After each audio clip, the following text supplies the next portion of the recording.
नहीं, इसमें ना कुछ पिक्चर्स बनी है और कुछ नंबर लिखे हैं, ठीक है। मैं जो पूछूंगी ना आपको बताना है वो कौन सी पिक्चर है, अगर नंबर है तो वो कौन सा नंबर है। ओके,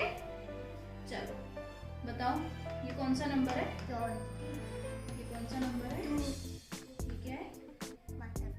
वेरी गुड, ठीक है, टमाटर, good girl, toffee, good,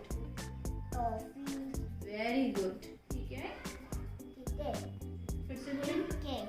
ticket, very good, ठीक है, टोकन, गुड, ठीक है, कैप, कैब भी बोलते हैं, और क्या बोलते हैं इसको, ट से शुरू होता है, टैक्सी, टैक्सी, वेरी गुड, ये सोचो सोचो,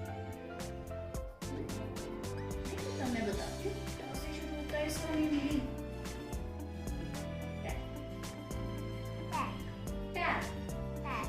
क्या बोलते हैं, टैक, वेरी गुड, ये कौन सा नंबर है, 10, गुड गर्ल, ये गर्ल ट्राई कर रही है तो क्या निकल रहा है इसकी आई से, क्या बोलते हैं इसको,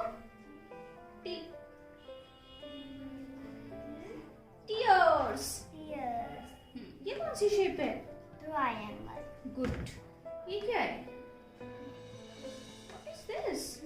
table, वेरी गुड, एक बार फिर से रिपीट कर दो, table, गुड गर्ल, ये cat, क्या, cat, गुड, ये गोल कैसी है, छोटी, ये वाली मोटी, मोती, मोटी, गुड,